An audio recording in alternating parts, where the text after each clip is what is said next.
Dámy a pánové, dovolím si použít slova jednoho svého kamaráda, tak se uklidníme, protože nejsme vybaveni technikou, musíme to tak říkajíc užvat. A dovolím si soukromou odbočku. My jsme v poslední době doma řešili v zásadě dvě věci, a to je to, jestli Češi na olympiádě vůbec vyhrajou nějakou medaili, a za druhé, jestli tady na tuhle besedu vůbec někdo přijde. V obou případech už se můžeme radovat. Opravdu jsme nečekali, že vás přijde tolik, za to jsme velmi rádi. Všechny vás srdečně vítáme. Jak dlouhé bude toto povídání, bude do značné míry záležet i na vás. My pracovně počítáme s nějakou hodinkou a půl, ale když se zdržíme o něco déle, asi to vadit nebude. Jsme tedy rádi, že nebudeme hovořit pouze pro zdejší stále obyvatele, což jsou pavouci a myši, ale budeme hovořit i pro zájemce o osadu Morganland a vůbec historii tohoto území. Abychom si usnadnili tu hlukovou stránku věci, poprosím vás, jestli byste dočasně svá mobilní zařízení přepnuli do takového toho stavu, kdy nevydávají hlasité zvuky, kdyby vám náhodou někdo volal, tak aby jsme to nevěděli všichni. Znovu opakuji a připomínám, pokud by někomu někdo trpěl velkou žízní, tak je tady k dispozici bezplatně možnost občerstvení minerálkou magnézia, případně když se přihlásíte, tak to bude znamenat buď, že chcete položit otázku, nebo že máte žízeň, a my podle toho, co to bude, když naznačíte, že teda otázka ne, ale žízeň, tak slušná asistentka přiběhne a nabídne kalíšek s vodou. Tento prostor byl postaven proto, aby v této části bylo seno. Předpokládáme, že naše hmotnost je zhruba stejná jako hmotnost cena, která tady je, a že tuto besedu nejen zahájíme, ale i dokončíme na této úrovni a nikoliv o patro výše. A protože první slovo by nemělo patřit prostému moderátorovi, ale pánu domu, kterým je Igor Hornischer, tak si tímto dovolím mu přidat slovo a zároveň vám představit domácího pána a povoláním historika Bruntálského muzea Igora Hornischera. Dalším se dostane slovo.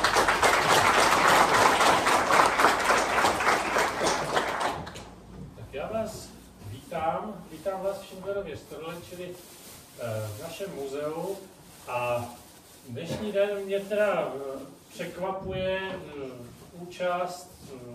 Jsem moc rád, že jste se dostavili v tak hojném počtu. Já to obvykle říkám, ale říkám to pro počty asi tak 4krát menší. Takže dneska je vás opravdu hodně. Došly nám nejenom židle, ale i všechny výstavní předměty. Tak přeju pěkný poslech, pěkný zážitek, pěkné zažití toho všeho, co se tady bude konat. Mírně jenom bych popsal, co je tady za námi. Nebudu snad nic prozrazovat, jsou tady některé z našich sbírkových předmětů takto rozvěšené. Mírně jsme směřováni k železničnímu prostředí, mírně jsme směřováni k dobovému oblečení někdy před nějakými těmi 80-90 lety, čili mužský kabát, ženský kabátek. Tak já si myslím, že během našeho rozhovoru pochopíte, proč je tomu tak, a obrázky už jsem popsal. Tak předávám teď slovo panu Kikovi, který zastupuje organizátory tady této akce, tohoto setkání za klub chatařů a chalupářů i za obec Malou Morávku, a předávám slovo a můžeme asi začít. Já už nemám co říct, protože to všechno zaznělo. Tuto besedu pro vás připravila obec Malá Morávka a spolek chatařů a chalupářů.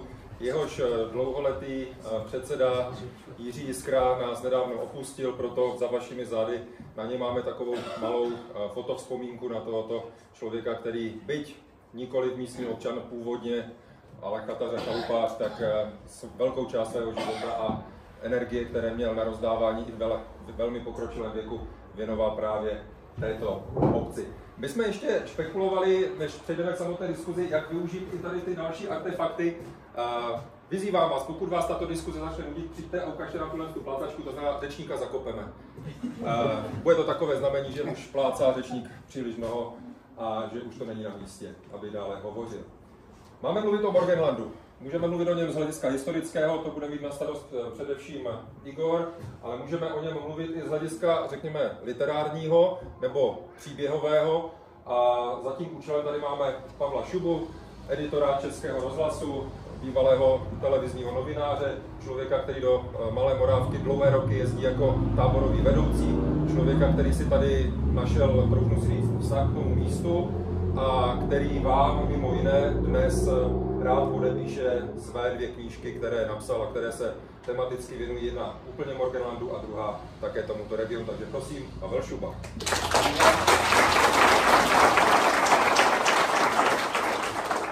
Mé jméno je Boris Keka, mým úkolem je provést vás tady touto akcí a klást zákeřné otázky oběma pánům. Abychom se tak říkajíc dostali do nálady, tak Pavel Šuba má připravenou na úvod ukázku ze své knihy Klíč k Morganlandu.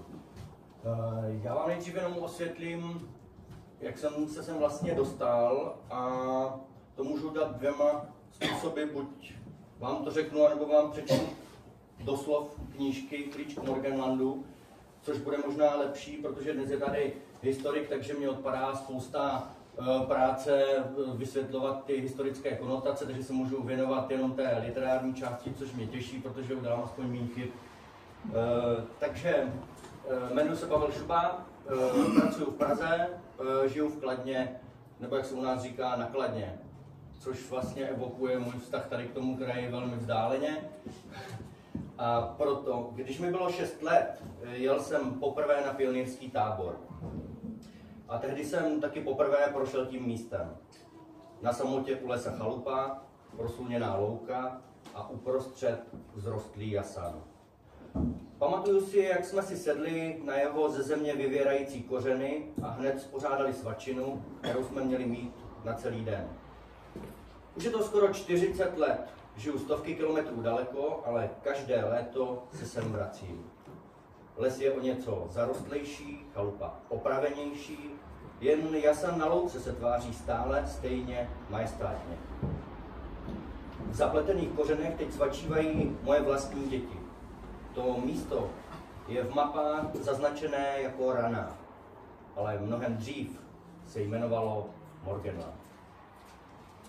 To je taková krátká ukázka, kdy vlastně vysvětluji, jak jsem se sem dostal, a teďka už konečně se dostaneme k ukázce z té knihy.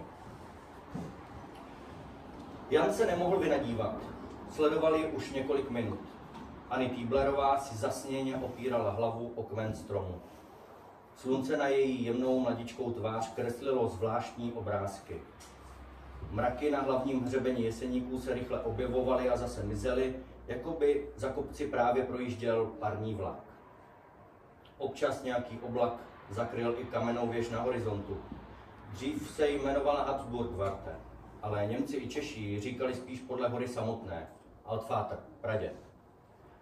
Ze snění děvče vyrušilo zvláštní cvaknutí. Anny sebou trhla, otevřela oči a uviděla postavu. Chvíli trvalo, než si oči zvykly na světlo, a pak ještě taky, než si uvědomila, co se děje.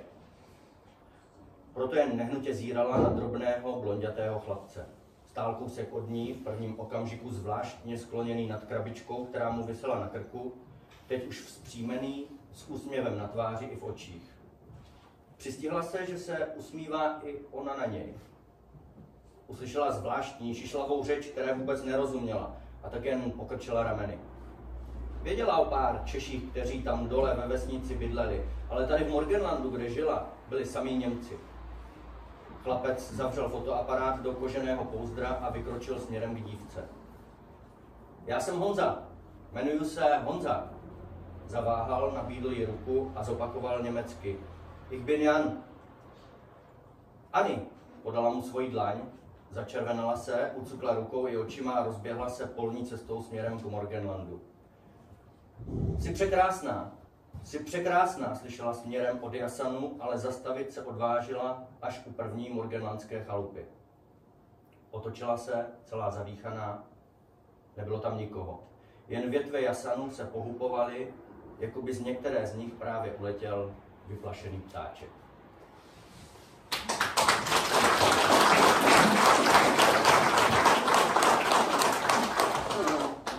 Dovolím si krátký průzkum. Kdo z vás četl knihu Klíč k Morganlandu, prosím? Stále je zde prostor pro prodej knih, které Pavel Šuba přivezl. Platit můžete i QR kódem, jsme připraveni na všechny situace. Nebudu se ptát, zda chcete povídání pojmout více směrem ke knize nebo více směrem k historii. Já se pokusím to téma spravedlivě rozdělit, abychom dopřáli stejný časový prostor oběma dnešním hostům. Jako v každém předmětu, když začnete studovat cokoliv, tak se začíná od toho úvodu, jak to všechno vzniklo, jak to celé bylo. A tak ten první dotaz bude směřovat k Igorovi. Když se vrátíme v čase do počátku 13. století, tak v těchto prostorách není nic, nežijí zde lidé, je zde divočina. A čeští králové, což byli přemyslovci v té době, tam asi nikdo nemůže zpochybnit, že by to nebyli čeští králové, tak bojovali s vratislavskými, vroclavskými biskupy o vliv nad tímto územím, které bylo zhruba nějak uprostřed, které bylo neosídlené, a tak ti čeští přemyslovci tady pozvali obyvatelstvo, které by to osídlilo a které by tím pádem spadalo pod ten vliv těch českých, řekněme, českých pánů. A pozvali zde obyvatelstvo, které přišlo mimo jiné třeba z oblasti Saska, tedy obyvatelstvo, které hovořilo německy, vzniklo Bruntál. Mimochodem Bruntál je institucionálně nejstarší české město, není staršího města v Česku než je Bruntál, pokud jste nevěděli.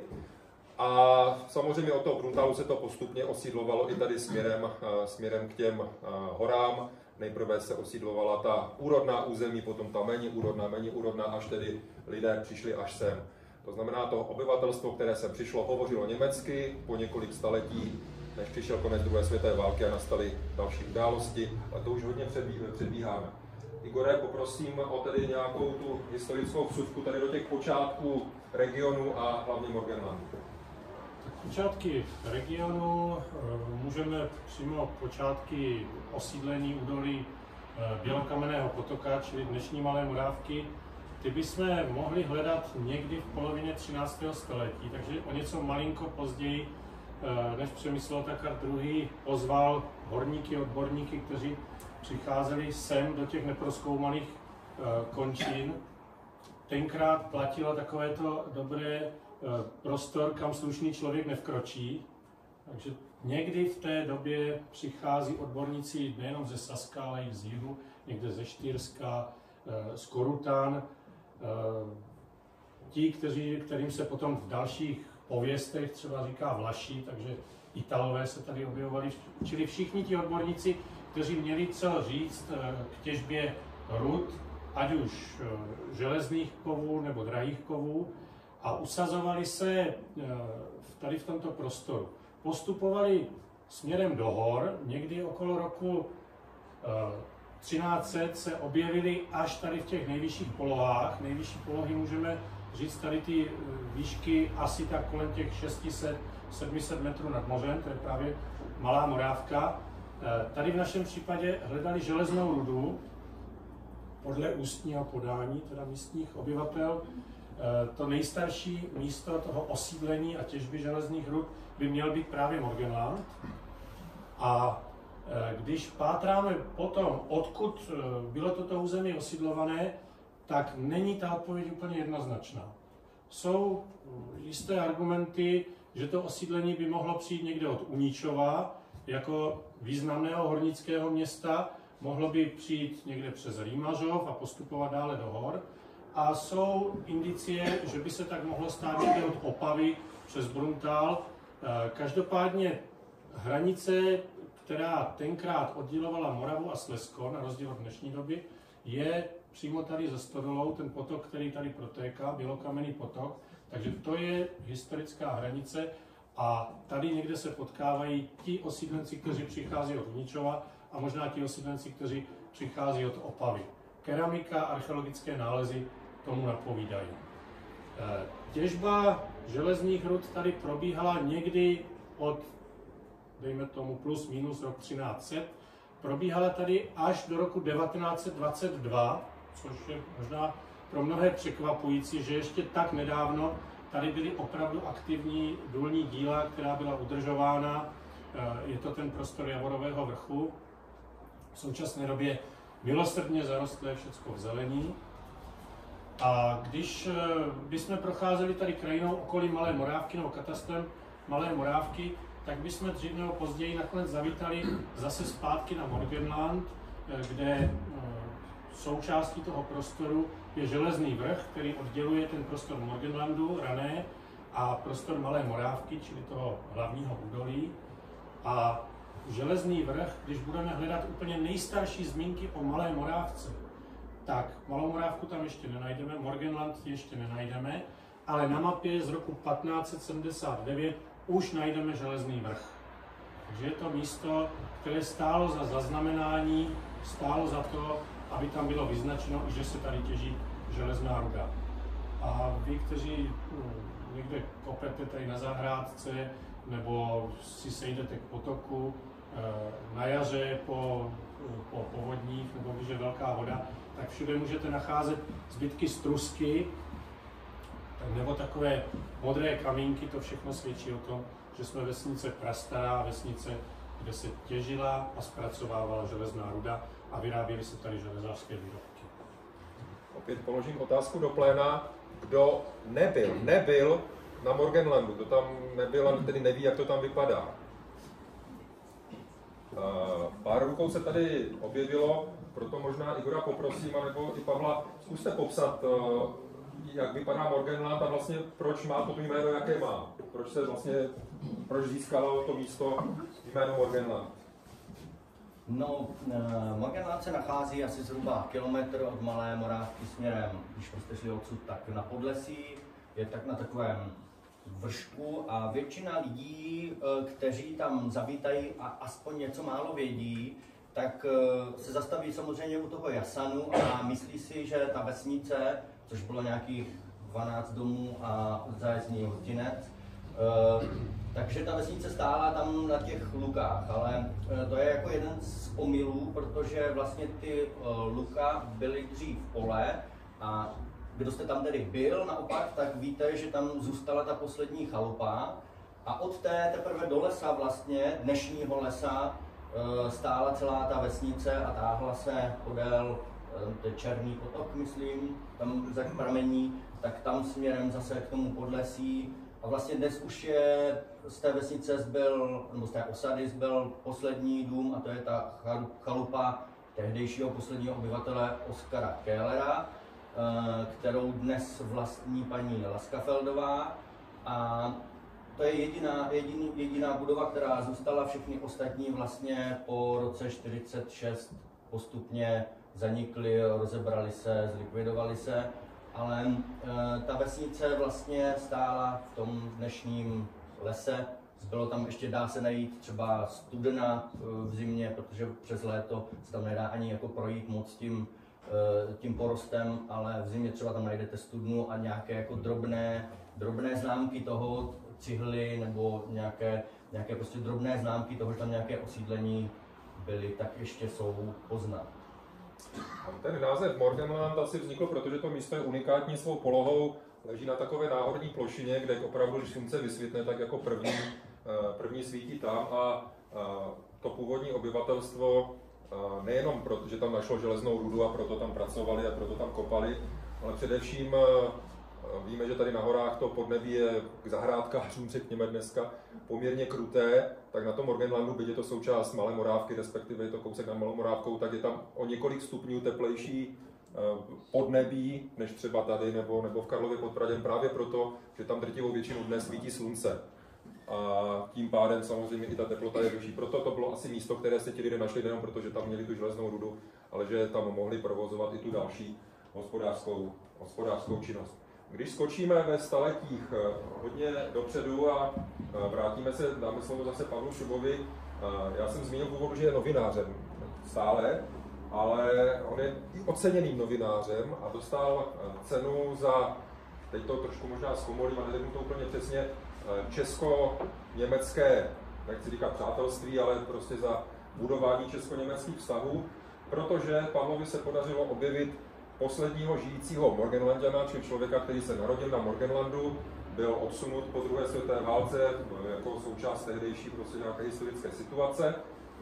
Pavel se s ním opakovaně sešel, vyspovídal ho, sepsal a to byla možná inspirace i pro knihu. Já bych poprosil to povídání o tom posledním Morgenlandianovi. Jak to vlastně celé vzniklo, jak se na to přišlo, že by někdo takový mohl existovat? Ono vlastně celé to byla náhoda, protože, jak jsem říkal v úvodu, já jsem od dětství chodil z Malé Moravky do Karlovy Studánky, jsme chodili jako děti na túru a vždycky jsme se zastavili pod tím Jasanem, tam jsme si sedli.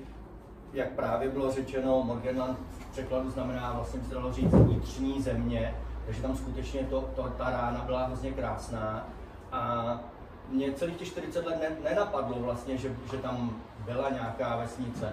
Stalo se to až před nějakými 6-7 lety, dnes už vím, že díky Igorovi, který tam dal ty cedule, když jsem si to přečetl a najednou jsem byl v šoku a najednou prostě pro mě to místo získalo nějaké jako kouzlo a rozhodl jsem se, že se pokusím v archivech k tomu něco najít.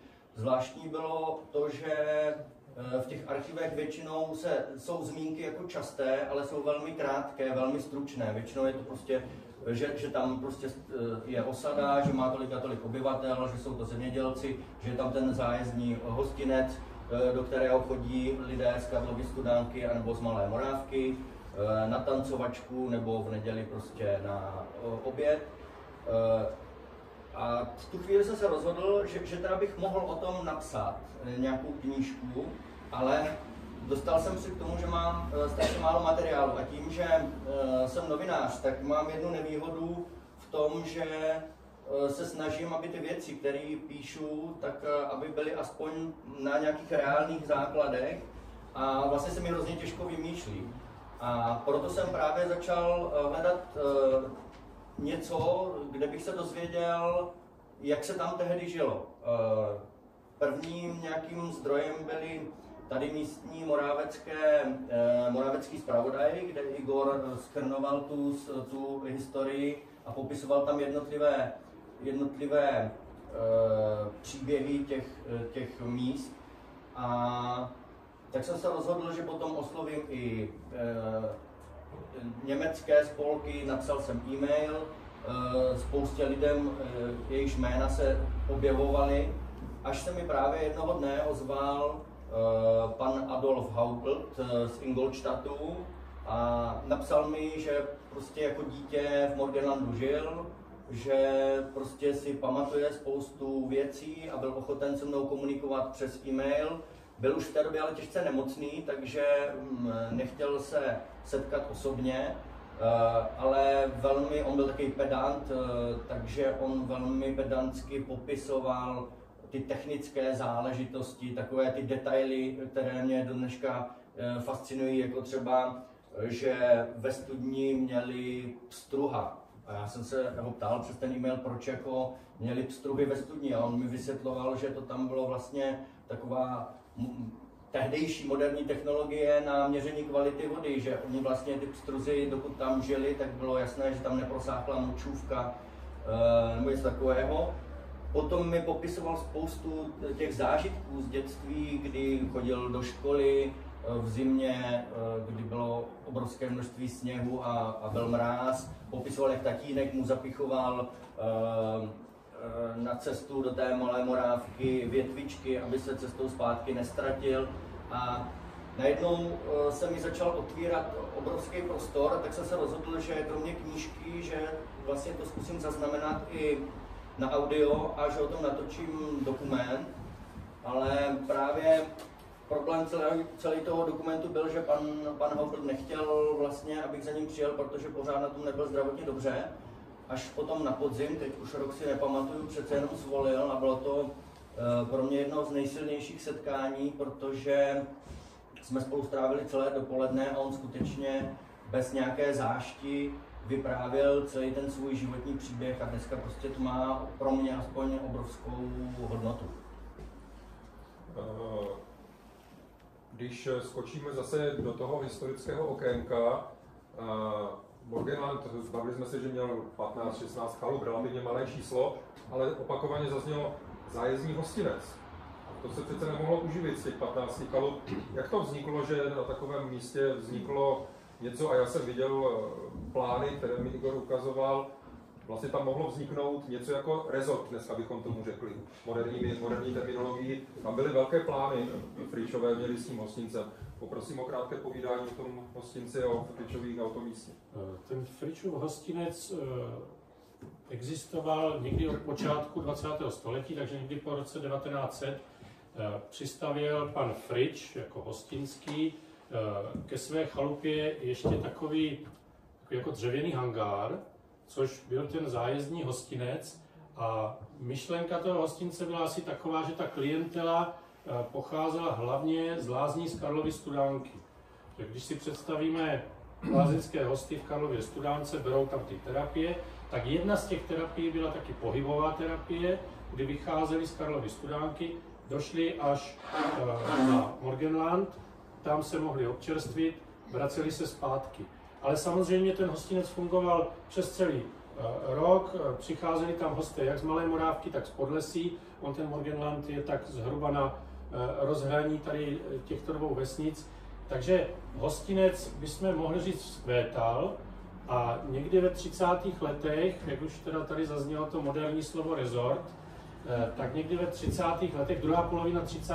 let, odezněla hospodářská krize a velké plány, které se začaly spřádat jak tady v Malé Morávce, tak se začaly spřádat i na Morgenlandu. Třeba Fričův hostinec měl dosáhnout takových asi trojnásobné velikosti, než byla ta chalupa a než byl tady ten dřevěný hangár. Velká, těžká zděná stavba se zdobením, takový ten německý styl bychom mohli nazvat. Kdybyste si chtěli představit, co mám na mysli, tak když se postavíte k poště v Bruntále, tak asi v tomto stylu. Nebo se pojďte na Kazmarku. A, no, to by taky mohlo být. A potom tam měly být vystavěny další takové drobné domečky, které, já bych tak řekl, 1+1, které by měly lákat turisty a měly být rozesety na celé té komunikaci mezi tím jediným zachovaným domem, tím bývalým číslem popisným 141 a směrem až k Podlesí. A k tomu ještě další domky, takové vilky bychom mohli říct. To samozřejmě v roce 1938 vzalo za své, takže zůstalo u té vesnice, která měla ten charakter té lidové architektury. Když jsem tak pátral, já jsem měl kdysi takovou myšlenku, že bych z každé chalupy, že bych mohl vzít z těch zbořenisek aspoň jednu cihlu a tomu Morgenlandu udělat takový aspoň malý pomníček, že bychom tam od toho čísla popisného 132 až po číslo popisné 144, tak že by ty cihly tam tak mohly být. Asi jenom třetina domů byla zděných, ten zbytek byl roubený, takže dneska zmizeli jakoby bezesto. Tolik k tomu rezortu. Já jsem ještě možná takový dovětek, tady padlo jméno Keller. Ono nám to napovídá, kdo mluvíte německy, Keller jako uhlíř. Čili byla to vesnice horníků a uhlířů a potom těch lidí, které bychom dneska nazvali kovozemědělci. Takže oni hospodařili nahoře na svých polích a scházeli tady dolů do údolí a pracovali převážně tady v té továrně. Ten Keller, je zajímavé, že se zrovna zachovala tahleta chalupa, protože rodina Kellerová, tradiční rodina těch uhlířů, tak jejich potomek Viktor Keller, který už nebydlel na Morgenlandu, bydlel v Bruntále, tak byl jedním z významných bruntálských podnikatelů. On někdy okolo roku 1900 vyráběl kočáry za koně a s nástupem automobilového průmyslu potom přesedlal na dřevěné karoserie automobilů. Takže když budete procházet Bruntálem, vy, kdo to tam znáte, tak když se dostanete z druhé strany za náměstí, tam jak sídlil katastrální úřad, tak tam je taková jedna budova se zajímavými okny. Jeden ten obrázek, jak jsou tady ti pánové, za chvilku zase pustím. Jeden z těch obrázků tam ukazuje takové pány, jak tam budou stříkat nějakou karoserii. To je právě Kellerova fabrika. A on byl i místostarostou a radním Bruntálu. Takže rodina Uhlířů a její potomek, významný občan Bruntálu. Já jsem jenom chtěl dodat, já tady mám záznam hlasu pana Haublta, tak potom si ho třeba na závěr můžeme pustit.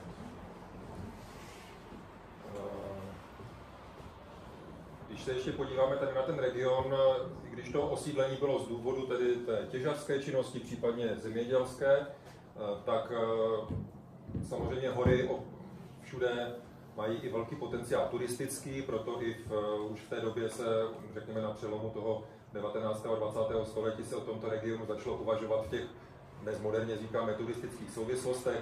Vznikly samozřejmě lázně Karlova Studánka, to byl jeden z důvodů, proč hostinec Fričů měl mimo jiné takovou návštěvu. Tuším, že tam hrávala kapela pravidelně. Hrávala tam kapela, bývaly tam slavnosti, které byly organizované nebo pořádané i tady z Malé Morávky, z Podlesí. Významná taková slavnost byly svátky Slunovratu, kdy se vycházelo nahoru na skalisko, tenkrát známé pod názvem Trampusfelsen, dneska skalisko se myslím jmenuje, má výšku asi 700 nebo 800 metrů, taková významná skála. A pak se scházelo ti návštěvníci, kteří přicházeli z Malé Morávky, tak od tohoto skaliska potom chodívali do toho Fričova hostince. Takže byl to významný turistický bod a bod, kde se scházeli místní lidé. Už jsme zmínili, Pavel Šuba vzpomínal, respektive jeho respondent, poslední žijící Morgenlanďan, vzpomínal na cesty do školy, to se promítlo i do knihy, kde je popisováno, jak se děti brodí 2metrovými závějemi. Mimochodem, pokud sedíte v nějakých takových těch školních židličkách, tak část z nich a ty lavice, to jsou z místní školy, čili to je originální vybavení, za kterým možná právě onen ze zmiňovaný člověk svého času mohl sedět. Zpátky ke knize. Pavel říkal, že velkou část informací faktických získal právě od posledního žijícího pamětníka, ale inspirací pro knihu byl i, řekněme, milostný příběh, protože konec konců láska to je, to nemůže chybět žádné pořádné písničce nebo knize a tak dále, jinak by to asi nebylo ono. Poprosím tedy o tu inspiraci z této strany pro knihu.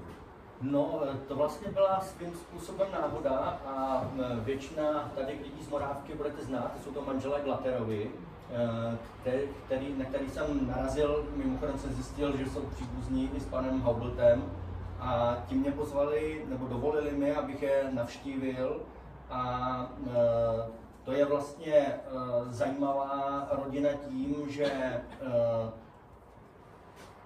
ten pán je sudetský Němec, původní obyvatel tady z Malé Morávky a ta jeho žena vlastně sem přicházela po roce 1945 při osídlování pohraničí. Shodou okolností její otec právě, a to je jedna z těch inspirací, její otec byl železničář, který sem přicházel a oni mi vyprávěli vlastně ty začátky toho života tady, i to, jak se dali dohromady. Pak v té knize samozřejmě je to beletrizováno, takže ten příběh se velmi, ten jejich životní příběh se tam promítl velmi jemně. Ale zase ty detaily, které mi vyprávěli, tak byly nesmírně cenné. Mimo jiné teda já udělám úplně jenom takovou mikroodbočku tím, že jsem se rozhodl, že teda nechám toho hlavního hrdinu té knihy, že bude železničář, a já nejsem šotouš, tak jsem se začal zajímat a hledat někoho, kdo by mi povyprávěl něco o tom, jak to fungovalo tady tehdy na železnici.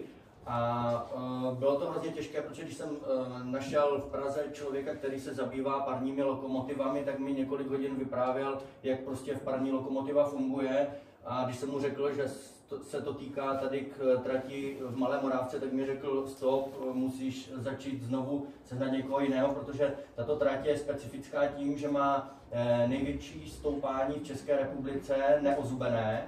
A to všechno vlastně tím pádem, ten provoz funguje tím pádem jinak. A já teďka budu muset nahlídnout do svých poznámek, protože jsem sháněl teda někoho, kdo by mi povyprávěl o tom, jak se jezdí tady na parní lokomotivě, tady na této konkrétní trati. Bylo mi jasné, že ti původní obyvatelé už tady nejsou, ale našel jsem pana Václava Blažka z Bruntálu, který právě potom v té poválečné době jezdil tady na takzvaném Bejčkovi, na parní lokomotivě, a ten mi vyprávěl zase úžasné, za prvé jednak technické detaily o tom, jak se lokomotiva vůbec jako rozchodí, co se všechno tam musí udělat, aby se dal do pohybu, ale taky zážitky, a velmi, musím říct, romantické zážitky z toho, když na té trati jezdil, popisoval třeba noční jízdy zasněženou krajinou, kde prostě byly vidět jenom, on popisoval hvězdy a měsíc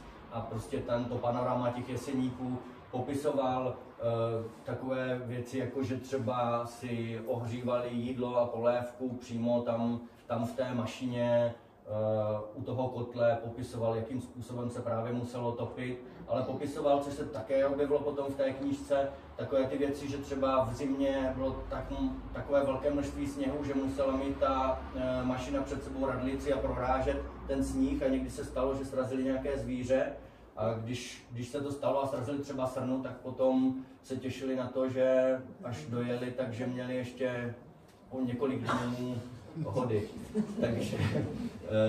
Takže vlastně, kdybych to já měl za sebe zjednodušit, tak mě jedna z těch věcí, která mě nadchla při psaní té knihy, je, že jsem se setkal s mnoha lidmi, kteří mají tady vztah k tomu místu, kteří ho milují a kteří dokážou o něm krásně vyprávět. A to jsem se právě snažil potom dostat do té knížky, vlastně ty jejich vzpomínky, ty jejich zážitky, které tady prožili. Nevím, kolik je mezi námi spisovatelů, asi mnoho ne, ale kdybychom si to měli představit, ta knížka má nějaký počet stránek. Kolik času člověk stráví rozhovory, získávání podkladů a kolik času samotný psaní, kolik to dohromady zabere života? To je docela jednoduchá otázka, hrozně těžká odpověď, protože začínám, aspoň já, protože on to má každý jinak a vůbec já se nerad označuju za spisovatele, ale zatím bych říkal autor. A až prodám nějakých 100 000 knížek, tak potom teprve bych si... Pomůže to. Ale ta první část jsou vlastně rešerše, to je situace, kdy vy prohledáváte ty různé materiály a snažíte se získat nějaké informace, hledáte nějakou tolinku, v hlavě se vám skládá nějaký příběh, kontaktujete právě ty lidi, to trvá třeba půl roku, rok. No a potom to samotné psaní, to už není vlastně ani moc jako romantika. Tohle je jako dobrodružná část, to pátrání a to schraňování těch informací, protože vy sníte, vy prožíváte jako ty příběhy těch lidí a je to velké dobrodružství, ale potom musíte sednout k tomu stolu a pak už je to vlastně jako jenom dělničina. Teď to přeháním, samozřejmě jsou chvilky, kdy vás to baví a kdy jste nadšení a kdy tím příběhem žijete, ale jsou chvíle, kdy musíte sedět a dlouhé hodiny se nic neděje, jenom sedíte a ono to nejde. A nejde to tak den, nejde to tak týden, nejde to tak měsíc a vy prostě čekáte, až to zase půjde. Takže vlastně ten čas odhadnout je relevantní, je relativní, protože je tam spousta prokrastinace a já tím, že píšu takzvaně na čisto, protože jsou autoři, kteří si sednou a píšou ten proud a potom to po sobě přepisují jednou, dvakrát, třikrát, pětkrát, tak já prostě vyprodukuju za den třeba 2 stránky, ale ty už jsou z mýho pohledu jako vlastně hotový, takže strávím spoustu času tím vlastně soustružením té jedné kapitoly. Možná je čas si zase kousek přečíst. Přečtu vám teda, když tak pořád teda tady funguje to tlačítko, takže je k dispozici, ale přečetl bych vám trošku delší kapitolu o tom, jak vlastně se Anny Tieblerová, ta hlavní hrdinka té knihy, narodila.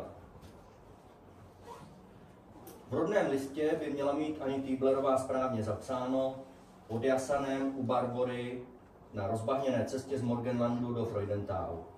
Přesně tam se totiž poprvé Anny rozkřičela na celé hory. Emma Tieblerová, její matka, začala rodit z úleku. Bylo už po půlnoci a i když v Morgenlandu bývaly noci černočerné, Emmu probudilo zdání, že se setmělo ještě víc. Namáhavě si nejdřív sedla, celá splavená z toho dusna, podrbala si svědící břicho, pak se opatrně zvedla, vyšourala se podívat na zápraží, cože se to venku děje. Týden, musím vydržet ještě týden, postěžovala si sama pro sebe. Zvedl se vítr, prosvištěl blesk a ve stejnou chvíli přišla obrovská rána. Emma vykřikla původně leknutím, ale než k ní přikulhal Josef, do už zase nastalého ticha sténala bolestí. Uhodilo někde hodně blízko. Tak blízko, že Emmě praskla plodová voda. Manžel svoji ženu odvedl zpátky do postele. Neboj, hned se vrátím. Jakmile ji uložil, začal se nemotorně soukat do kalhot. Pravou nohu nemohl pořádně ohnout už několik let. Chtěl zapřáhnout a vyrazit do Klein Morav pro porodní bábu. Se starou Braunerovou to tak bylo domluveno. Tahle porodní bába vytahala za uši snad všechny děti dole v údolí a v téhle osadě, jak bysme. Včetně Týblerovic chlapců Valtra a France, kteří se teď vyběhli celý vyděšení podívat, cože se to děje. Otec je nerudně zahnal do postelí. Přímo nad osadou se otevřelo nebe a vysypalo ze svých útrop úplně všechno, co bylo tam nahoře k mání. Nejdřív na eternitové střechy zabušily kroupy, pak se z nebe sypal nekonečný toulec blesků a nakonec někdo převrhl na osadu káť vody určitě větší, než byl celý Morgenland i se všemi poli kolem dokola. Josef se zhrozil. V tomhle božím dopuštění jet pro porodní bábu úvozem dolů do vsi je velký risk a i kdyby se vydařil, vyjet prudký kopec zpátky bude jistě nemožné. Muž zmateně pobíhal po chalupě, chvilku držel za ruku sténající Emu a hned byl zase v maštali. Vytřeštěné oči jeho dvou synů, do toho bučení dobytka, štěkot psa, vyděšené bylo v chalupě snad úplně všechno. Bouře trvala snad 2 hodiny. Několikrát se odrazila od hradby hor a vrátila se zase zpátky. Když ustala, Josef se konečně trochu vzpamatoval, zapřáhl 2 valachy a chlapci vystlali valník slamníkem, na který pak vyzvedli bolestí vysílenou Emu.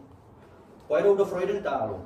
Je to sice mnohem dál než do Klein Morav, nějakých 13 kilometrů, ale stačí se jen dostat polní cestou do Podlesí, dál už vede pěkná silnice. Koně zabrali a vůz se dal do pohybu. Kopyta se bořila, na kole vozu se lepilo bahno, ale šlo to.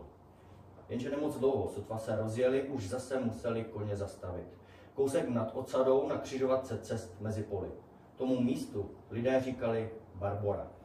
Vidět bylo zdaleka, uprostřed stál kamenný kříž s obrázkem svaté Barbory, ale hlavně mohutný, snad 100letý jasan. V blednoucí tmě vypadal jinak než obvykle. Jedna z jeho největších větví, která bývala rozklenutá a upažená nad cestou, teď ležela bezvládně jako šavlí uťatá lidská ruka přímo nad ní. Končila až někde ve tmavých kubkách brambor. Otec se syny se hned pokusili tu obrovskou masu dřeva odtáhnout. Josef do toho řval vzteky, ale se slabými chlapci neměl šanci. Bouře už sice byla pryč, začínalo se snad i rozednívat, ale vůz s Emou, které už docházely síly v obavách, že snad omdlí, neměl kudy jet dál. Josef padl pod křížem na kolena, až to plesklo a vystříklo bahno. I když se hned ozvalo staré zranění, bolest snad ani necítil a začal odříkávat modlitbu, aby ho svatá Barbora vyslyšela jako už několikrát, když mu bylo ousko. Nyní zalitoval, jestli v minulosti prosbami zbytečně neplýtval, protože teprve teď bylo nejhůř. A taky už 6 let rouhavě nevkročil do kostela. Šlo hned o 2 životy a on byl naprosto bezmocný. Člověk tady nezmohl pro nic. To už nad Freudentálem začínalo svítat. Vypadalo to jako zázrak a právě když se první sluneční paprsky spojily s jitřní zemí, Ani přišla na svět. Jako nějakým pošťouchnutím božího prstu, skrápěná posledními kapkami vody, které se neudržely na nažkách jasanu, i slzami dojatého Josefa. Z uchvalců mlh stoupajících nad morgenlandskými políčky se teď ozval pláč. Jemný hlásek oznamující do kupců a do hor, že děvče je tady, že se s ním musí počítat. Jenže tohle všechno do rodného listu nikdy nevtěsnáte. Na skutečný život jsou úřední kolonky krátké. Noční příhodu Týblerovy familie proto o pár dní později matrikářka shrnula perem do strojého Anny Týblerová, narozená v Morgenlandu 3. srpna léta páně 1922.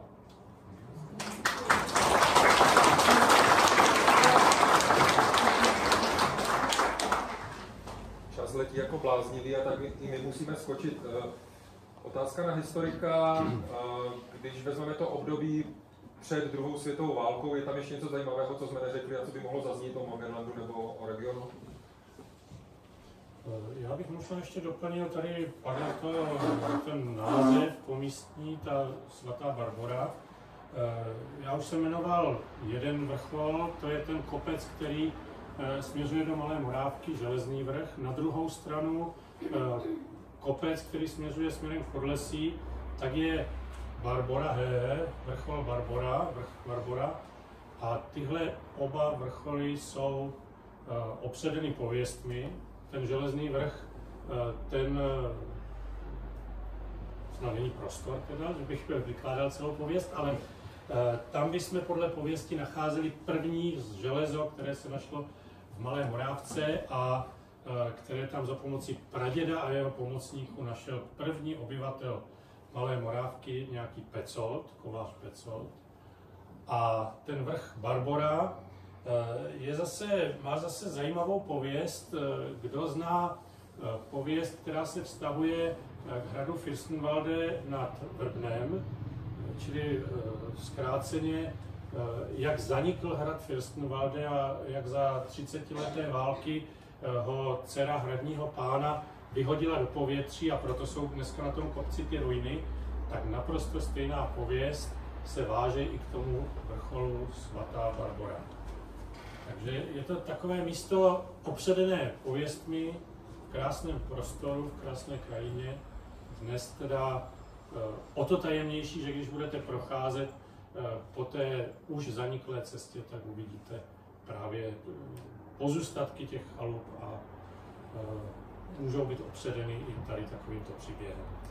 No obecně, pokud se s lidmi bavíte o Morganlandu, tak vám řeknou, že na tom místě mají takový nějaký pocit, že tam jako něco jako je a neví co a neumí to přesně popsat, ale označují to místo jako výjimečné nějakým způsobem, přestože tam v zásadě nic není, kromě jednoho baráku, starého stromu, louky, stromy, tak ty lidé jako prostě mají pocit, že tam nějaká energie, nazvěme to třeba tak, tam možná nějakým způsobem funguje. Možná bych ještě doplnil barák, strom a skalisko, to, o kterém jsem mluvil. Krásná skála, někdy okolo roku 1905 do ní byly vytesány schody, oni se nevytesali sami, vytesali je dva pánové, nějaký Oskar Wildner a potom nějaký Rudolf Schindler. A jestli si teda tak trošičku vzpomenete, sedíme v Schindlerově stodole, čili Rudolf Schindler, majitel tady toho domu vedle nás, majitel jednoho domu na Morganlandu, stavitel této stodoly a kameník, který vytesal těch 12 schodů do té skály. Doporučuji, viděte si tam, podívejte se, je to velmi zajímavé místo, vzdáleně může připomínat třeba Mayskou pyramidu. A je škoda, že ten porost, který je okolo, že zastínuje ten výhled, protože kdyby ten výhled byl jako tenkrát, někdy kolem toho roku 1905, tak bychom viděli krásné panorama hor. Dneska už teda vysílač na pradědu, už ne tu kamennou rozhlednu. A byl by nádherný rozhled jak na ten prostor Morganlandu, tak potom na Bruntál a vlastně na Uhlířský vrch, celé to panorama kolem. A k tomu jenom malou poznámku, když tady padlo jméno Schindler, tak už tolikrát, tak já jsem pátral i potom, proč, to je hloupá otázka, spíš kdo zasadil ten jasan tam uprostřed těch luk, tehdy polí. A dopátral jsem se ke jménu paní nějaké Schindlerové, zhruba asi před 200 lety, takže ten jasan má kolem 200 let. Jak je popisováno v té knize, tak skutečně je historicky zaznamenáno, že někdy před 100 lety ten jasan zasáhl blesk a usekl mu tu jednu boční větev a zrovna tak skutečně tam stával nějaký, a to asi bude Igor vědět líp, nějaký, jak to nazvat, kříž nebo něco takového zasvěceného té Barboře, obrázek svaté Barbory. O obrázku svaté Barbory vím a teď se tady přizná historik, že neví úplně všecko. Takže teď jsem slyšel o tom kříži, ne? To mi právě říkal pan Halbert, že tam něco, ale nebyl to schopný popsat právě přesně, že tam něco stál a v tom byl zasunutý ten obrázek té svaté Barbory. Když se tak přiznáváme, tak já se také přiznám k jednomu podvodu, který jsem na vás udělal. Pokud jste viděli plakátky s pozvánkou na dnešní den, tak ten strom, který tam je ta dominanta, to není ten jasa v Morganlandu, to je umělá inteligence, která to vygenerovala. Ale myslím si, že se jí to povedlo, že to působí téměř jako ten jasa. Skočme zase v čase do událostí, které mají jednak historickou konotaci a zároveň se logicky promítly i do knižního příběhu. Uveďme zase reálie, když bylo sčítání občanů, několik sčítání občanů v tomto regionu, tak v období první republiky Československa, tak se tady z tehdy asi 2000 obyvatel zhruba k české národnosti přihlásilo nějakých 12-13. Zbytek byli Němci, nebo respektive přihlásili se k německé národnosti. Proto po konci druhé světové války, nechci říkat, že logicky nebo pochopitelně, ale zkrátka došlo k odsunu nejenom z Malé Morávky, ale v zásadě z celého regionu. Jestli si dobře pamatuji, tak okres Bruntál byl jeden z okresů, kde bylo odsunuto snad 90% obyvatelstva po druhé světové válce. Bylo to tady hodně vylidněno a přišli noví lidé. A Igor zalezl do archivu a pátral a našel takové ty lístečky, které se daly na ty vlaky, když ty lidi odsunovali, tak každý ten vlak měl nějakou průvodku, řekněme, nějaký papír a Igor to počítal, až se dopočítal nějakých velkých čísel. Takže vezmeme to z toho historického hlediska, konec druhé světové války a postupný odsun obyvatelstva. Tak když bych začal jakoby od konce, tak to číslo z okresu Bruntál je bez asi 40 lidí rovných 35 000 lidí, kteří byli naloženi do 30 odsunových vlaků a byli odvezeni do západní okupační zóny, čili od nás odjížděli někam směr do Mažlice a potom byli rozvezeni po celé německé západní okupační zóně. Tomuto odsunu, čili tomu bychom mohli říct už tomu pravidelnému, který organizovala armáda a okresní hejtman, tak předcházel divoký odsun, je to takový terminus technicus, je toto období někdy mezi koncem května 1945 až začátkem roku 1946, kdy nespočítatelně docházelo k vysídlování lidí za různými účely. Ať už to bylo skutečně naložení lidí do dobytčáků a odvezení někam, ať už do západní nebo do východní okupační zóny, a ti lidi tam byli ponecháni svému osudu, nebo to byly pěší pochody, kdy bylo pozbíráno podle potřeb národního hospodářství 100, 200, 300 mužů a byli třeba odvedeni pěšky do Ostravy, do dolů nebo do železáren, až po takové dílčí drobné skupinky, což už třeba v květnu 1945 můžeme počítat nejenom v Malé Morávce, ale v různých místech celého našeho okresu, kdy sovětská armáda odtud odváděla dobytek a aby stáda těch zvířat mohly být nějak hlídány, tak většinou si vybírali 10-15 leté hochy, které posílali s těmito zvířaty někam pryč na východ a ti už se většinou nevrátili. Takže tady ta první fáze toho divokého odsunu, toho vysídlování je taková takřka nezaznamenatelná, jenom v nějakých drobných vzpomínkách lidí, kteří se tady těchto odsunů účastnili, tak tam se dá dohledat nějaké stopy. Potom během roku 1946 to je těch 30 vlaků, které odjíždí tady z tohoto prostoru. Opakuje se to tak v celém severním a jižním pohraničí. Bývaly to vždycky vlaky, které odvážely plus minus 1200 lidí. Odváželi je až do americké okupační zóny, kde přebírali američtí vojáci a americká armáda vyžadovala aby tito lidé byli aspoň v uspokojivém zdravotním stavu. Což se ve většině případů splnilo a já, pokud jsem v těch archivech viděl, tak asi jenom 6 lidí bylo vraceno zpátky. Muselo to být pro ně teda hodně krušné, když ti Američani teda ze zdravotních důvodů ty lidi neuznali, že by je převzali a posílali je zase zpátky sem až na Bruntálsko. Výběr, jak byli vybíráni lidi tady do těchto odsunových vlaků, je různý. Povětšinou se teda jedná o plošný výběr a spíš bychom mohli říct obráceně, že když byla vesnice rozfázována do několika těch částí, tak jak budou lidi odváženi, tak velké kritérium pro to, aby lidé zůstali v tomto prostoru, zůstali v té rodné vesnici, nebo aspoň někde poblíž, tak byla jejich odbornost.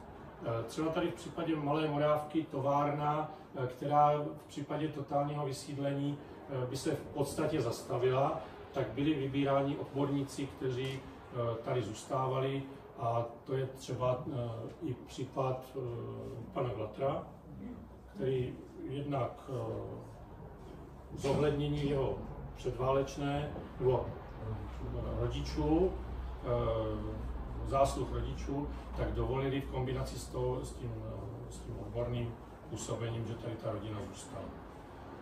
Možná takový detail, že část těch odsunů byla záměrně naplánována tak, aby nejdřív sklidili, a jakmile sklidili, tak druhý den jeli. A to je právě poznámka, kterou tady mám já, že ten Morgenland vlastně, by se dalo říct, jeho zánik se datuje k 6.9.1946 7:00, takže to byl jeden z těch posledních odsunů tady z této oblasti, protože právě to byla zemědělská oblast a bylo potřeba, aby ještě sklidili. No a mezi tím rokem 1946, kdy ta osada ještě byla v plné síle, tak jak bylo na těch několika obrázcích, třeba ten Fričův hostinec, až po ten okamžik, kdy tam vidíte ty rozpadlé chalupy a už se tam pasou krávy a už je ten prostor prakticky neobyvatelný, tak to uběhlo 6 let. Ty poslední obrázky jsou z roku 1952. A pokud si kladete otázku, proč třeba Malá Morávka zůstala a Morgenland zanikl, tak ta odpověď je jednoduchá. Tam prostě nebyla v podstatě žádná infrastruktura, nebyla tam elektřina, takže vlastně ti novoosídlenci, kteří přicházeli sem, tak neměli zájem osídlovat oblast, kde v uvozovkách nebylo vlastně nic. Takže proto vlastně ta osada postupně chátrala. Mám informace, a znovu bych se obrátil na Igora, doufám, že ho podruhé nezaskočím, že dokonce se rozebíraly ty chalupy a nakládali se na vlak a odváželi se někam, nastavili se ty obce někde jinde.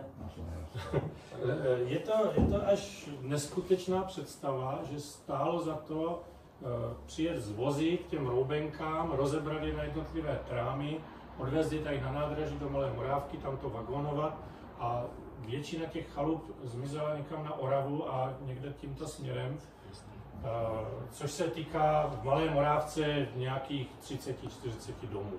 Pak jsou tady domy, které zanikly přirozeným způsobem, už potom opuštěné, neobydlené, bouralé v 50. letech potom armáda. Ale povolali tanky.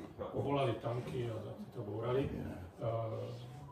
Jeden z těch domů tímto způsobem bouraný je zrovna to místo, kde dnes naproti penzionu pod kapličkou se staví nový dům, tak to je jeden z takových domů, které zmizel za pomocí těžké vojenské techniky, ale jinak bylo naprosto běžné ty domy rozebrat a odvést jako materiál na topení. Jak vzpomínal na odsun pamětník? Pan Haubelt měl vlastně takový, jako dal by se říct, schizofrenní pocit. Na jedné straně, když jsem se ho ptal třeba, jestli nám odpustili to, co se stalo, to, co jsme způsobili my, protože já teďka nechci právě zabíhat do celých těch dějin a popisovat příčiny a následky, kdo co komu provedl. Teď se bavíme ryze o tom pohledu jednoho člověka, který prostě žil v Morgenlandu. Tak doplnil jedno slovo dítěte. Dítěte, ano, výborně. Tak on říkal, že rodiče Čechům nikdy neodpustili a brali to jako obrovskou křivdu, že museli odejít. Ale on sám vlastně říkal, že je vděčný a že byl velmi rád, že se to stalo, že mohl odejít s odstupem času, a teď zpětně řečeno. Protože on, kdyby zůstal tady, tak by z největší pravděpodobností buď byl po otci Švéd, nebo by byl zemědělec, žil by na Morganlandu, ale on prostě byl velký nadšenec do elektrotechniky a když chodil právě do školy sem, tak poslouchal tady, jak bzučí ty sloupy elektrické nebo telegrafní a byl prostě fascinovaný elektřinou a on díky tomu, teď to musím dát do uvozovek, že musel odejít, tak vystudoval vysokou školu elektrotechnickou a byl profesorem na škole v Ingolstadtu, takže on říkal, že vlastně mu to změnilo život k lepšímu a jeho sny se vlastně naplnily. Dějiny vlastně dopustili anebo mu dopomohli k tomu, aby on si splnil svůj dětský sen. Když skočíme do novodobé historie po roce 90, a teď možná poprosím Igora, aby to korigoval, tak jsem slyšel, že těsně po revoluci přijelo několik autobusů, možná ještě těch původních obyvatel nebo jejich potomků, kteří se přišli podívat na Morganland. Dokonce snad existovaly úvahy o tom, že by se to jakýmsi způsobem oživilo, ta oblast. Pak snad dokonce ze strany Malé Morávky přišel návrh na výměnu území, že by Morganland se vrátil Němcům a Češi by získali, Malá Morávka by získala nějaké prostory v Německu adekvátní. Tam to bylo asi myšleno jako, že poté už prý z německé strany žádná další reakce nepřišla. Co je na tom pravdě? To se psalo 1. dubna. Stalo se to skutečně, tady tento rozhovor, skutečně v žertu, pravděpodobně si myslím, proběhl na obecním úřadě v Malé Morávce někdy v roce 91 nebo 92 a ten vážný návrh na to, že by teda vysídlení obyvatelé z Malé Morávky, kteří žili tenkrát v Německu, tak že by mohli získat ty parcely a že by tam mohli vystavět nějaké chalupy, tak ten návrh padl a ze strany obecního úřadu už padlo víceméně v žertu, ale jako taková odpověď, která utnula všechny tady tyto další řeči, že v případě, že by si chtěli němečtí obyvatelé odkoupit pozemky na Morganlandu, takže obec Malá Morávka by jim ty pozemky věnovala. V případě, že oni by věnovali obci Malá Morávka pozemky v Alpách. Takhle to nějak skončilo asi ve vzájemném porozumění, o čemž nakonec svědčí i to, že došlo potom k opravě pomníku a schodu na kapličku a obnovení zvonu na kapličce, tak to snad svědčí o dalších vzájemných přátelských vztazích. Nicméně rozhovor, který jsem vedl se současným starostou, zda existují nějaké plány nebo úvahy o tom, že by prostor Morganlandu byl znovu osídlen, ať už rekreačně nebo jakkoliv jinak, tak v tuto chvíli neexistují ani nejsou zájemci, protože v zásadě stále přetrvává ten stejný problém, kvůli kterému nebylo ta oblast osídlena po odsunu. Není tam zavedena elektřina, není tam voda, nejsou tam tyto věci, ale jenom to přivedení by stálo takové náklady, že by se to pravděpodobně nikomu nevyplatilo. A potom teda ještě jedna skutečnost, vy, kteří chodíte na Morganland, tak určitě víte, Morganland, ta náhorní plošina, nebo aspoň část té náhorní plošiny je prohlášena přírodní památkou, takže i to dneska brání tomu, že by se tam jakkoliv stavělo. Tak. Já bych měl teda asi poslední ukázku z knížky, protože už se asi to chápu, že už jsme se přibližovali tady k Horníkovi. Bude to takový dopis, který jsem na závěr po dopsání té knihy napsal panu Haubeltovi, tak vám ho s dovolením přečtu.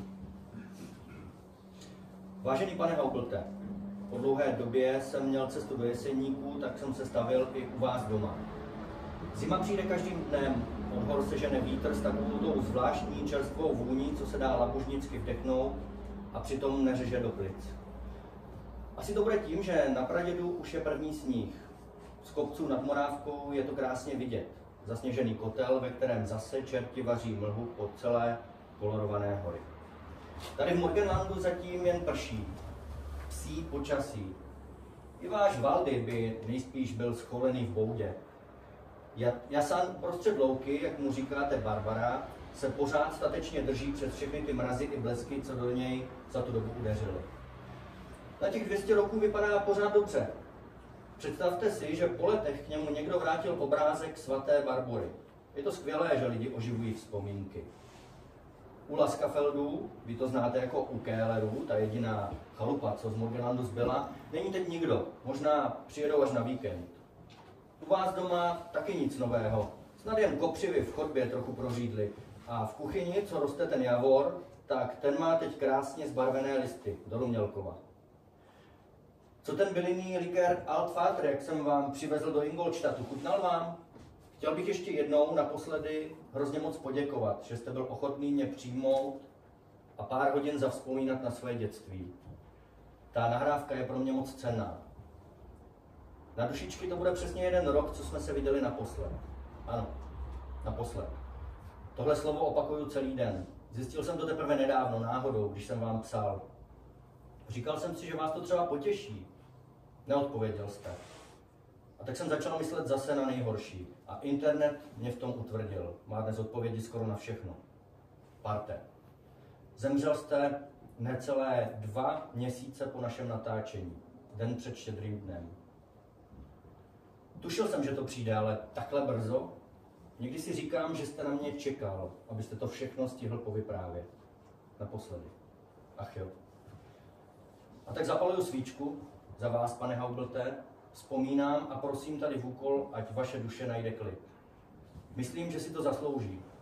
Před rokem, když jste si prohlížel fotky z rané, tak jste si povzdechl, jak vám chybí ta krajina, kopce, rodná zem. Doufám, že jste se do ní vrátil. Ztracený syn, poslední Morgenlandian.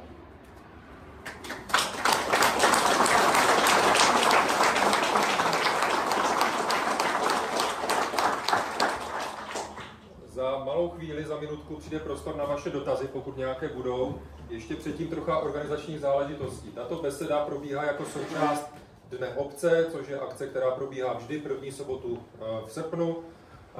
V Malé Morávce, převážně tedy vedle fotbalového hřiště v Malé Morávce, kde teď asi hrají fotbalisti svůj turnaj, ale odpoledne zhruba od 1 hodiny.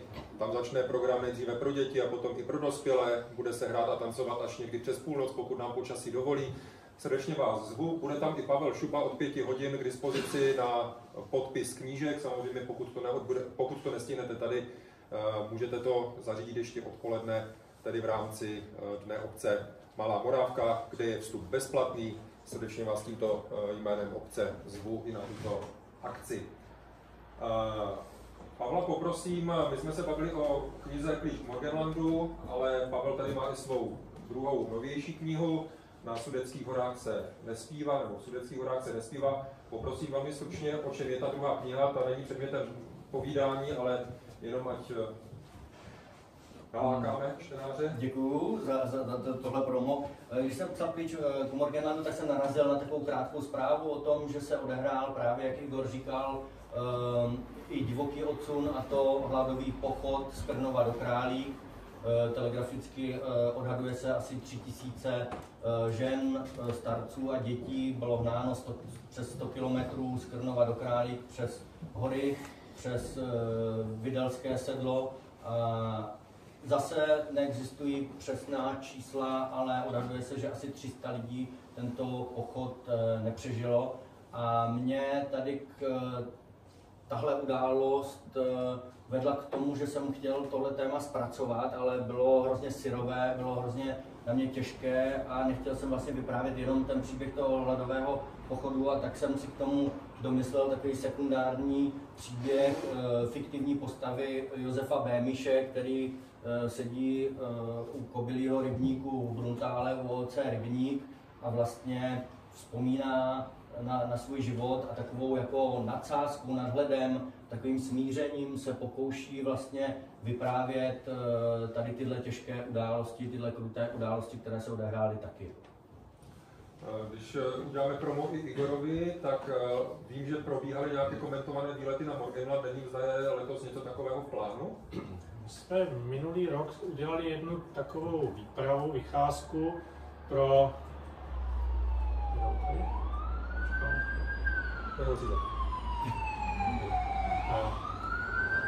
klub chatařů a chalupářů.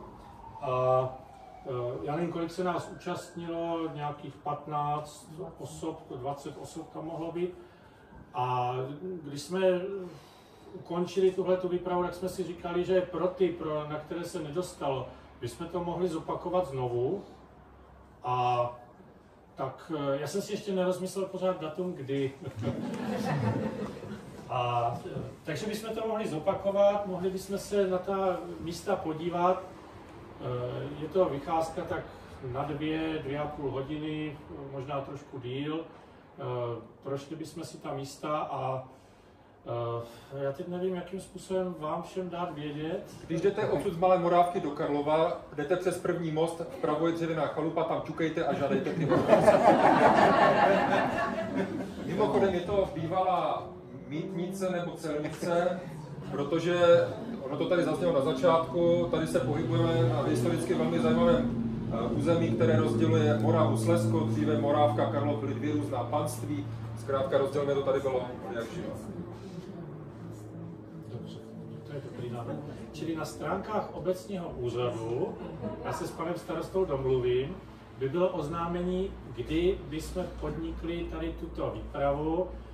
Já bych to tak odhadoval někdy v tom dalším týdnu, někdy tak 11. 12. Vy, co budete tady v Malé Morávce, tak vás srdečně zvu i Pavla Šubu, kdyby třeba tady zrovna projížděl. A začínali bychom od školy v Malé Morávce.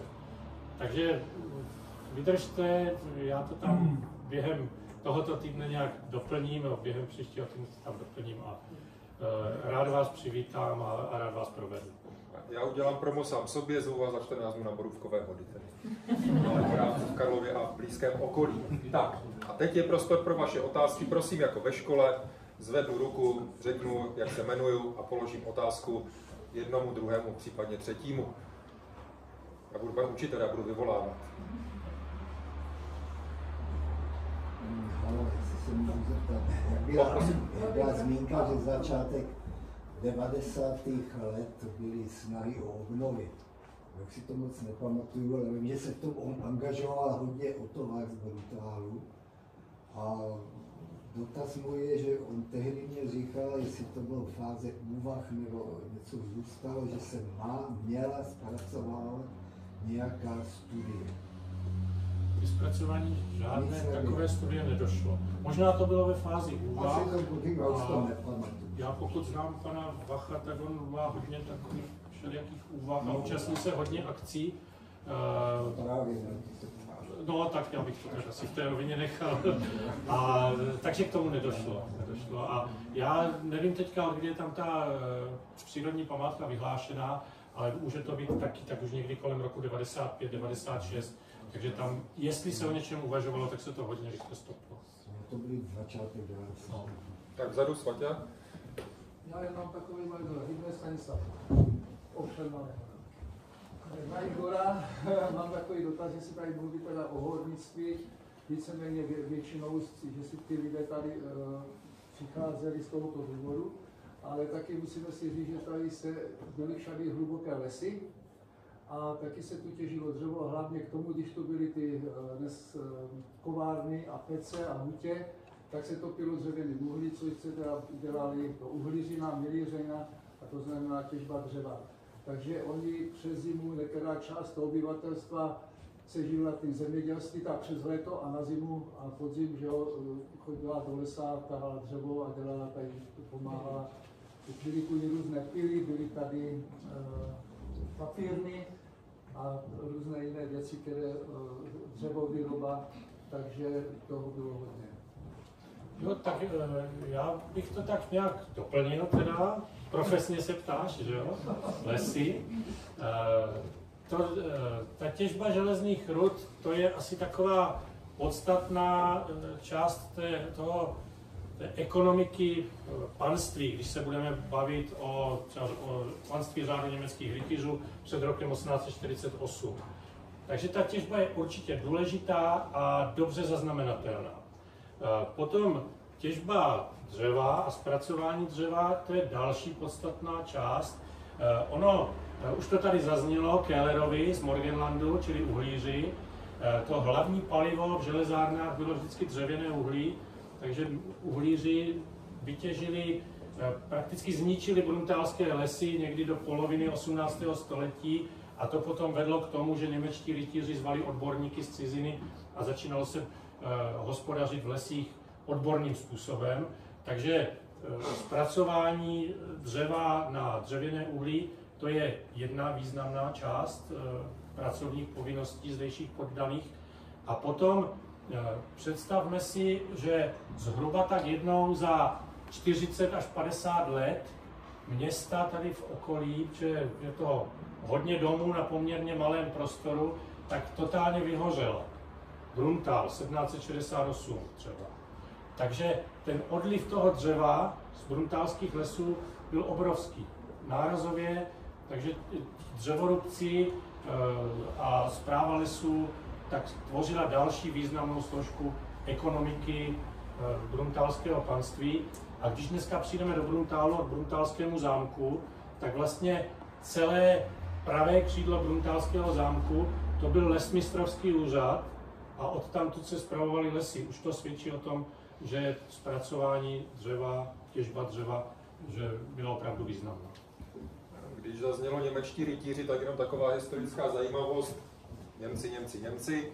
Němečtí rytíři, řád německých rytířů, jeho působení v Bruntále byla jedna z prvních věcí, kterou Němci po okupaci, čili v okamžiku, kdy skončilo Československo, zakázali. Čili němečtí rytíři rozhodně nebyli jako kamarádi nacistů nebo něco takového, jenom taková malá historická odbočka. No možná ještě, když to upřesníme, tak my říkáme řád německých rytířů, ono tam pořád to německých zaznívá, ale kdybychom je nazývali jménem, jakým se skutečně oni sami nazývají, tak by to už neznělo tak pejorativně. A kdybychom zaslechli název řád bratří a sester Panny Marie v Jeruzalémě, tak tam ti němečtí rytíři někde jako duchovní řád najednou mizí a získávají úplně jinou funkci. Jako špitálnický řád vznikly původně. Já jsem chtěl jednou metodou pana Majáka se zeptat, zda součástí té vycházky, která je plánovaná, bude i ta štola, jak jsme se kdysi o tom bavili, že se tam byla 3 roky, 4 roky zpátky, tak jestli taky plánujete tu prohlídku té štoly, jak se jedná tady o studánku.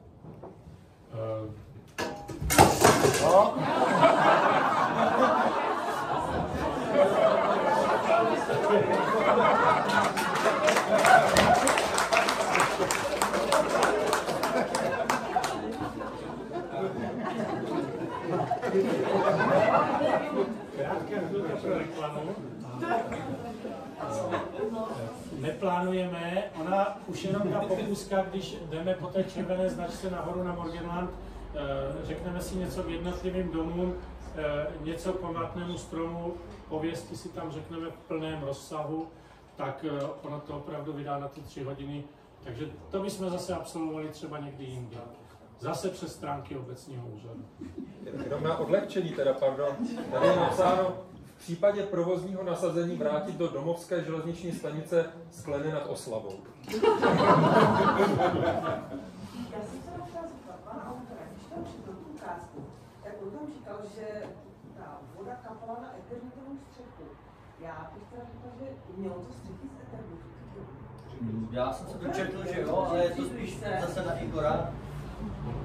Firmy, které vyráběly eternitové střechy, už mají svoje reklamy v místním tisku někdy od roku 1910, už je tam najdeme. Pravá eternitová střecha, už se tam do toho tenkrát míchá ten azbest. pracujeme tady na té technice. Takže jsem nelhal.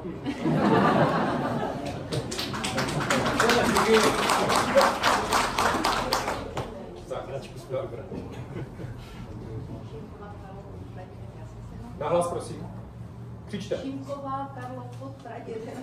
Já jsem jenom chtěla zeptat, zda se ví, kolik těch původních obyvatel tady vláda tenkrát potřebovala a jestli ještě v průběhu času byli vystěhováni.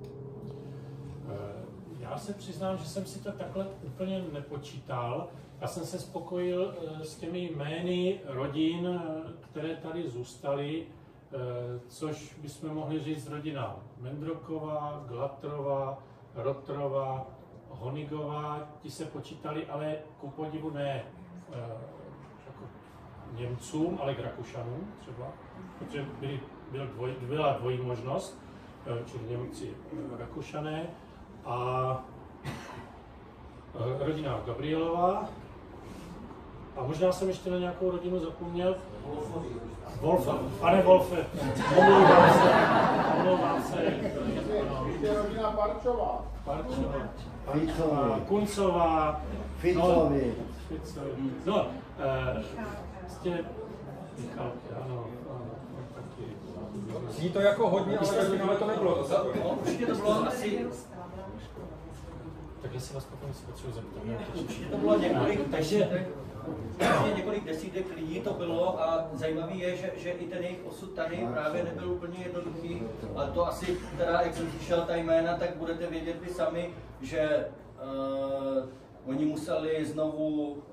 museli opustit i tak ty svoje domy, museli si často koupit nějaké jiné domy, měli v těch prvních měsících a letech omezená práva a ten život vlastně tady byl pro ně těžký a někteří z nich chtěli odejít a nemohli, někteří potom už nechtěli, ale stejně nakonec museli, byli třeba jako v té vnitřní migraci odsunutí někam do jiné oblasti, ale to asi se na Igora. Byla i ta, jestli potom docházelo ještě k nějakým odsunům, byla ještě další odsunová vlna, kdy lidé, kteří se teda cítili tady nějakým způsobem, nebylo jim tady dobře, tak se přihlásili, že by v té druhé odsunové vlně, někdy rok 1954, myslím, tak mohli odejít, ale ti si asi příliš nepolepšili, protože byli odváženi do východní okupační zóny, čili tam někam Drážďany a okolí, takže se dostali do pozdějšího východního Německa.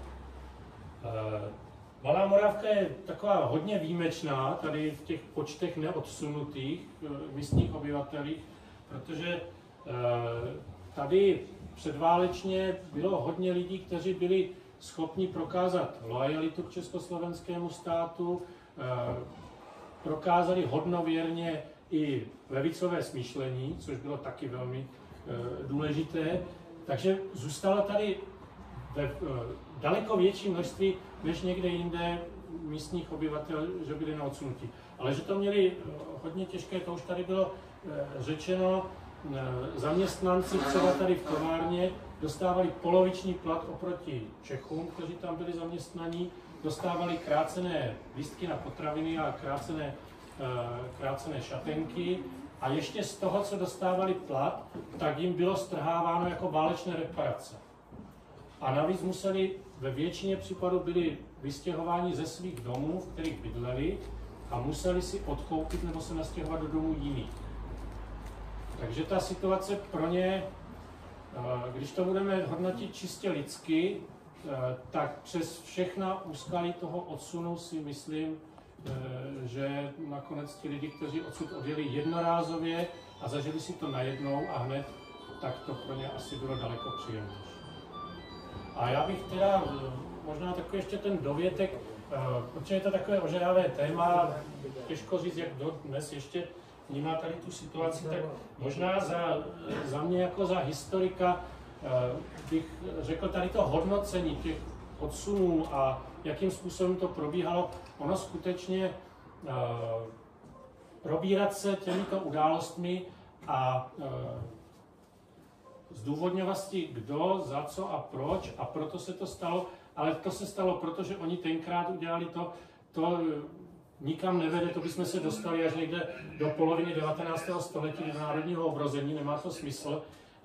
Asi už v dnešní době je potřeba to brát tak, že každý tento okamžik je nekonečné množství rozhodnutí, jaké může padnout, s čím se může člověk potkat. A je to shoda událostí, kdy člověk, který nemá na běh dějin vůbec žádný vliv, tak se nakonec ocitne v soukolí dějin a to, jak smýšlel nebo nesmýšlel, tak zaniká v tom obrovském proudu času a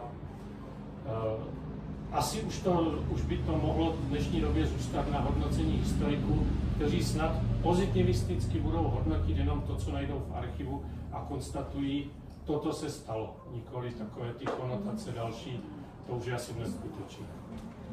Ale pro mě jako pro autora, ale zejména jako pro novináře je důležité říct, že mně samozřejmě vůbec nenáleží právo to nějakým způsobem hodnotit, ale na druhou stranu chci říct, že je hrozně důležitý to pořád popisovat, pořád o tom mluvit, pořád o tom vyprávět, pořád se snažit hledat ty jednotlivé příběhy a dokud to je možné, tak je zaznamenat, protože se ukazuje, a zní to sice jako klišé, ale je to velká pravda, že prostě ty věci se pořád opakují a že je důležité se poučit z toho a není nutné to hodnotit, ale znát ty příběhy a vědět, co se stalo a proč se to stalo, aby se to nutně nemuselo opakovat znovu.